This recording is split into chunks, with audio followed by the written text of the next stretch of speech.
پھر ان کے اصرار پر دونوں ڈنر کے لیے نیچے چلی گئیں۔ نچلی منزل کا ڈائننگ ہال پتھر کی دیواروں سے بنا مدھم سا روشن کمرہ تھا۔ 2-4 میزیں کرسیاں رکھی ہوئی تھیں، دیواروں کے ساتھ فرشی نشست کی طرز کے زمین سے 2 بالشت اونچے پتھر کے صوفے بنے ہوئے تھے جن پہ میرون ترک قالین بچھے ہوئے تھے۔ اس نے بھی اسی میرون شیڈ کا اجرک کا کرتا اور سیاہ ٹراؤزر پہن رکھا تھا، اوپر سیاہ حجاب۔ اسے حجاب سے کھاتا ہوا دیکھ کر ٹرے اٹھائے حال میں داخل ہوتی پناہ ٹھٹک گئی، پھر کاؤنٹر پہ کھڑے فاتح کو پکارا۔ فاتح تم کچن دیکھ لو، وہ کمفرٹیبل نہیں ہے، اس نے انگریزی اور ترک دونوں میں کہا کیونکہ فاتح کی انگریزی کمزور تھی۔ فاتح جی آپا کہتے ہوئے تابعداری سے وہاں سے ہٹ گیا تھا۔ تھینکس۔ کھانے کے بعد وہ دونوں آگے پیچھے سیڑھیاں چڑھتی اوپر واپس آ گئے۔ اس کے پاؤں درد کر رہا تھا سو وہ آتے ہی بستر پر لیٹ گئی اور پیچھے دیوار سے لٹکتا جالی دار پردہ اپنی پائنتی تک پھیلا دیا۔ اب چت لٹے وہ اس چھت گلابی جالی کے پار دکھائی دے رہا تھا۔ حیا کہ تم اسے ناراض ہو؟ ساتھ لیٹی ہوئی بہاریں تھوڑی دیر بعد کھسک کر قریب ہوئی۔ حیا نے گردن ترچھی دے کر اسے دیکھا۔ کیوں پوچھ رہی ہو؟ کیونکہ عائشہ گل کہتی ہے کہ کسی کو ناراض کر کے نہیں سوتے، کیا پتا ہم صبح جاگے ہی نا۔ نہیں، میں ناراض نہیں ہوں، میں بس پریشان ہوں۔ تم پریشانی میں یوں غصہ کرتی ہو؟ ہاں، اور تم کیا کرتی ہو؟ میں آسمان میں اڑتی ہوں عدلار کے بگلوں اور سلطان احمد مسجد کے کبوتروں کے ساتھ۔ کیا تمہیں یہ کرنا آتا ہے؟ حیا نے چند لمحے اس کے معصوم شفاف چہرے کو دیکھنے کے بعد نفی میں سر ہلایا۔ بچپن میں کتنا پیارا ہوتا ہے نا، کندھے اور دل بہت سارے بوجھ سے خالی ہوتے ہیں۔ میں تمہیں سکھاتی ہوں، آنکھیں بند کرو۔ حیا نے آنکھیں بند کی۔ وہی ایک شخص اسے ہر جگہ نظر آتا تھا۔ تکلیف کا احساس جیسے سوار ہو گیا تھا۔ اب تم آہستہ آہستہ ہوا میں اڑ رہی ہو، اوپر، بہت اوپر تم اڑ رہی ہو۔ ساتھ ہی وہ دبے قدموں بستر سے اتری۔ حیا نے پلکوں کی جھرری سے دیکھا۔ وہ احتیاط سے بلی کی چال چلتی سوئچ بورڈ تک آئی اور پنکھا فل چلا دیا، پھر وہ اسی طرح واپس آ گئی۔ دیکھو اب تم ہوا میں اڑ رہی ہو، دیکھو ہوا چل رہی ہے، آنکھیں مت کھولنا ورنہ نیچے گر جاؤ گی۔ اس نے بند آنکھوں سے اس بات میں سر ہلایا۔ اگر زندگی کا کوئی فیس، کوئی خواب تھا تو واقعی وہ نیچے گرنے کے خوف سے آنکھیں نہیں کھولنا چاہتی تھی، مگر حقیقت تو ہمیشہ نیچے ہی گراتی ہے نا۔ اس نے ایک دم سے آنکھیں کھول دی۔ ہاں، یہ کیا کیا؟ دیکھا نیچے گر گئی نا۔ بہارے نے بوکھلا کر احتجاج کیا اور پھر پھرتی سے اٹھ کر پنکھا بند کیا۔ ہوا سے گلابی پردہ پھڑپھڑانے لگا تھا۔ اللہ تمہیں سمجھے، وہ خفگی سے کہتی ہوئی واپس آ کر لیٹ گئی۔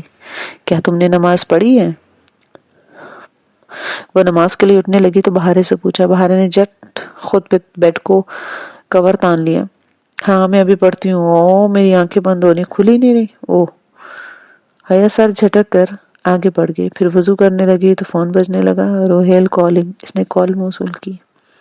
کب آ رہی ہے تم؟ یہ مت کہنا کہ تم مجھے مس کر رہے ہو۔ وہ تو خیر نہیں کر رہا، مگر ابا چاہتے کہ میری شادی کی اناؤنسمنٹ کریں، ایک ولیمہ ریسپشن دیں، لیکن جب تم اور جہاں آؤ گے تبھی فنکشن ہوگا۔ Good for you. بس کچھ دن تک آ جاؤں گی۔ اس نے بہت سارے آنسو جو ہے نا وہ اپنے اندر اتارے تھے، کتنے دعوے سے کہہ کر آئی تھی کہ جہاں اور وہ ساتھ آئیں گے، مگر وہ تو کہیں تھا ہی نہیں۔ فون بند کر کے اس نے وضو کیا، پھر وہیں جائے نماز ڈال کر نماز پڑھی۔ سلام پھیر کر وہ دعا کے لیے اٹھے ہاتھوں کو یوں ہی دیکھنے لگی۔ دعا، کتنا عرصہ ہوا ہے نا جب اس نے دعا مانگنی چھوڑی تھی۔ جیسے ڈی جے کے لیے مانگی تھی ویسے پھر کبھی نہیں مانگی۔ کچھ تھا جو ڈی جے کے ساتھ ہی مر گیا تھا۔ پھر معافی مانگی، استقامت مانگی، مگر دنیا مانگنا چھوڑ دی تھی۔ لوگ، رشتے، ناتے، یہ سب دنیا ہی تو تھی، اور یہی سب کو چاہیے ہوتا ہے۔ اسے بھی چاہیے تھا۔ پھر لبوں پہ آ کر ساری دعائیں دم کیوں توڑ جاتی ہیں؟ ایسا کیوں لگتا ہے کہ معافی ابھی ملی نہیں؟ وہ گمسم سی اپنی ہاتھوں کی لکیروں کو دیکھنے لگی۔ اللہ تعالیٰ کے ساتھ بھی کتنا مبہم سے تعلق تھا نا۔ یہ خواہش تھی کہ میں اسے اچھی لگوں، میں اس کی مانوں، مگر مجھے اس پر کتنا بھروسہ ہے، کتنا اعتبار ہے۔ یہاں آ کر زندگی جیسے خالی جگہ کا سوال بن جاتی ہے۔ پورے فکرے کے درمیان ایک خالی جگہ تھی۔ ادھر کون سا لفظ لکھنا ہے؟ اس جگہ پہنچ کر وہ ہمیشہ بھول جاتی تھی۔ کون دعا مانگے بنا اٹھتا ہے، لیکن وہ دعا مانگے بنا اٹھ گئی۔ میز پہ رکھے موبائل کی اسکرین کو چھوا. وال پیپر جگمگا رہا تھا. کتنا زہر لگتا ہے نا یہ وال پیپر، بالخصوص تب جب کسی خاص ٹیکسٹ کی توقع ہو. پھر جائے نماز رکھی، دوپٹہ اتار کر بالوں کو انگلیوں سے سنوارا اور ڈریسنگ روم کا پردہ ہٹا کر ادھر آئی. ہیئر برش ڈریسنگ ٹیبل پہ رکھا تھا، وہی رات سونے سے قبل 100 دفعہ برش کرنے کی عادت. اپنے بالوں، جلد اور خوبصورتی کی حفاظت پہ سے کوئی سمجھوتا نہیں تھا. برش کے ساتھ نقلی پھولوں کا گلدان تھا جس کے اندر شیشے کی ایک ڈبی تھی جو سنہری افشاں سے بھری تھی. اس نے یوں ہی وہ ڈبی نکالی اور دیکھا. سنہری چمچم چمکتی افشاں اس کے پشت سے آتی بلب کی روشنی میں وہ مزید چمک رہی تھی. پھر ایک دم سے دمکتی افشاں پہ چھایا سی بن گئی، جیسے اس کے اور بلب کے درمیان کوئی آڑ کیا تھا.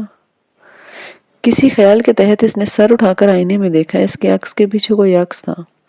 افشاں کی ڈبی اس کے ہاتھ سے چھوٹ گئی تھی. ایک زوردار شوق سے چیخ حلق سے نکلنے ہی والے تھے کہ پیچھے کھڑے شخص نے سختی سے اپنا ہاتھ اس کے لبوں پہ رکھا تھا. شش، چیخنا نہیں، آواز باہر جائے گی اور پھر یہ ساری فیملی بھاگتی ہوئی آ جائے گی. وہ چہرہ اس کے قریب کرتے ہوئے دھیمی سرگوشی میں بولا تھا. حیا کی آواز ہی نہیں. اس کی سانس بھی جیسے رک گئی تھی. وہ پھٹی پھٹی بے یقین نگاہوں سے دم سادے آئینے کو دیکھ رہی تھی. چند لمحے لگے اس کے اعصاب کو ڈھیلا پڑنے میں، اور پھر اس نے ایک نڈھال سے احساس کے تحت آنکھیں بند کر کے کھولی. جہاں نے آہستہ سے اپنا ہاتھ اٹھایا. سنہری افشاں سے اس کے ہاتھوں سے گرتی ہوئی قدموں میں جا گری. اس کی انگلیاں، فرش، پیر کا انگوٹھا، ہر جگہ سونے کے ذرات چمک رہے تھے. ایک لمحے کو اس نے دونوں ہاتھ ایک دوسرے سے جھاڑ کر افشاں اتارنی چاہی، مگر وہ پورے ہاتھ پہ پھیلتی گئی. وہ دھیرے سے اس کی جانب پلٹی. وہ ابھی تک شاکڈ اور شل تھی. تم ادھر کیا کر رہے ہو؟ یہی سوال میں تم سے پوچھنا آیا ہوں کہ تم ادھر کیا کر رہی ہو؟ وہ جیسے ڈھیروں غصہ ضبط کر کے سختی سے بولا. تم اندر کیسے آئے؟ وہ جواب دیے بنا آگے بڑھ گیا اور ڈریسنگ روم کا پردہ برابر کر دیا. بیڈ روم کا منظر چھپ گیا تھا. پھر وہ حیا کے مقابل دیوار سے ذرا ٹیک لگا کر جینز کی جیبوں میں ہاتھ ڈالے منتظر سے کھڑا تھا. وہ جیسے علیحدہ جگہ تفصیل سے بات کرنا چاہتا تھا. اس کے حواس دھیرے دھیرے بحال ہونے لگے. وہ اپنے سنہری ذرات والے ہاتھ اضطرابی حالت میں ایک دوسرے سے ملتی ڈریسنگ ٹیبل کے کنارے پہ جا ٹکی. پھر کھلے بالوں کے کانوں کے پیچھے اڑ سے سنہری ذرات سیاہ بالوں میں بھی ٹھہر گئے تھے، مگر اسے پتہ نہیں تھا. اگر مجھے ذرا سا بھی اندازہ ہوتا نا کہ تم میرے پیچھے آ جاؤ گی تو میں تمہیں کبھی نہ بتاتا کہ میں کہاں جا رہا ہوں. تمہارے پیچھے. اس نے جیسے تل ملا کر سر اٹھایا. بس ایک لمحہ لگا اسے اپنے ازلی انداز میں واپس آنے کا. تم نے مجھے کب بتایا کہ تم کہاں جا رہے ہو؟ تم بھول گئے ہو شاید. تم تو بغیر کچھ کہے سنے آ گئے تھے. اچھا، تمہیں نہیں پتا تھا میں کپادوکیا میں ہوں؟ وہ اپنی جیبوں میں ہاتھ ڈالے بغور اس کو دیکھ رہا تھا. مجھے کیسے پتا ہو سکتا ہے؟ تمہیں کیا لگتا ہے میں تمہارے لیے اتنا ٹریول کر کے آؤں گی؟ میں تو تمہیں خود ادھر دیکھ کر حیران ہوں. اور تم نے مجھے کیسے ڈھونڈا؟ بلکہ ایک منٹ، ڈی جے اور مجھے کپادوکیا آنا تھا اسپرنگ بیک میں، اور تم یہ بات جانتے تھے. شاید تم میرے پیچھے آئے. کیا ایسا ہی ہے؟ اس نے لارڈ ٹیچر سے سن رکھا تھا کہ جب اپنا دفاع کمزور ہو تو مخالف پہ چڑھائی کر دینی چاہیے، اور اس کو اپنے دفاع کے چکر میں پڑھ کر پسپسائی اختیار کر لیتے ہیں. نہیں، میں اتنا فارغ نہیں ہوں کہ تمہارے لیے ادھر آؤں گا. میں بھی اتنی فارغ نہیں ہوں. حد ہے. جہاں نے ایک گہری نظر اس پر ڈالی. اس کے بال ویسے ہی ماتھے پہ ذرا بکھرے سے تھے. شیو ہلکی سی بڑی ہوئی تھی اور سفید رف سی پوری آستین کی ٹی شرٹ کو کوہنیوں سے موڑا تھا. اور اس کو کیوں لائی ہو؟ اس نے ابرو سے پردے کی جانب اشارہ کیا جس کے پار بیڈ روم تھا. حیا نے بظاہر لاپرواہی سے شانے اچکائے. اس کے پاسپورٹ کو کوئی مسئلہ تھا. وہ بیکار ادھر رہ رہی تھی اور پھر ابا نے کہا تھا کہ میں اکیلی نہ جاؤں تو میں نے سوچا کہ باڈی گارڈ ساتھ لے جاؤں، ہے نا؟ کیا ہے جی ہاں، میں کپادوکیا نہیں گھوم سکتی اپنے دوستوں کے ساتھ. وہ تنک کر کہتی ہے. اپنی انگلی میں پلاٹینیم بینڈ گھمانے لگی. سنہری افشاں سے انگوٹھی بھر چکی تھی. جہاں تھوڑی دیر بعد بغور جانچتی نگاہوں سے دیکھتا رہا. ٹھیک ہے، میں نے مان لیا کہ تم میرے لیے نہیں ہے اور تمہیں بالکل علم نہیں کہ میں ادھر ہوں. بہرحال کل صبح کیسری سے ایک فلائٹ اتاترک ایئرپورٹ کے لیے نکل رہی ہے اور ایک سبھی گورچن کے لیے. تم کون سی لوگی؟ بہت سنجیدگی سے اس نے استنبول کے 2 ایئرپورٹس کے نام لیے. کیا مطلب؟ میں واپس نہیں جا رہی، میں نے تمہیں کپادوکیا دیکھا بھی نہیں، ہرگز نہیں، میں نہیں چاہتا کہ تم یہاں رہو، تم ادھر یوں اکیلے کیسے رہ سکتی ہو بھلا؟ یہ میرا مسئلہ ہے اور میں اکیلی بالکل بھی نہیں ہوں، تم میری فکر مت کرو، ہم دو ہیں جس کے لیے تم ادھر آئے ہو نا۔ اور ویسے مجھے ڈھونڈنے کے علاوہ تم یہاں کس مقصد کے تحت آئے ہو؟ مجھے بہت سے کام ہے زمانے کے۔ کہتے کہتے وہ ایک دم رکا، حیا کا دل زور سے دھڑکا۔ جہاں نے کلائی پہ بندی گھڑی دیکھی، پھر نفی میں سر لائے، میں زیادہ دیر نہیں رک سکتا، تم کل واپس جا رہی ہو حیا؟ میں نہیں جا رہی۔ تمہیں کیا پرابلم ہے میرے ادھر رہنے سے؟ اسی پل کمرے میں رکھے اس کے موبائل کی میسج ٹون بجی۔ وہ بات روک کر ڈریسنگ ٹیبل کے کنارے سے اٹھی اور پردہ ہٹا کر میز تک گئی۔ جہاں نے گردن موڑ کر اس کے قدموں کو دیکھا۔ پاؤں کو کیا ہوا ہے؟ میز سے موبائل اٹھاتے اس کا دل لمحے بھر کو تھما۔ اللہ اللہ، اس آدمی کی نظریں، اس سے کوئی بات چھپی کیوں نہیں رہ سکتی؟ اس نے تو پاؤں پہ پٹی بھی نہیں باندھی تھی، چل بھی بالکل ٹھیک رہی تھی، پھر بھی میرے پاؤں کو یہ افشا گری ہے، وہی لگ گئی ہے۔ ساتھ ہی اس نے انگوٹھا قالین سے رگڑا، سرخ قالین کا وہ حصہ فوراً چمچم کرنے لگا، مگر پاؤں سے افشا نہیں اتری۔ ٹخنے ایڑی کو کچھ ہوا ہے، موچ آئی ہے یا پھر پاؤں مڑ گیا ہے؟ نہیں، میرا پاؤں تو بالکل ٹھیک ہے، مگر وہ… اب میں سمجھی۔ موبائل پہ حالے کا فارورڈ میسج چیک کر کے وہ سر ہلاتی، تم مجھے واپس بھیجنے کے لیے بہانہ ڈھونڈ رہے ہو نا؟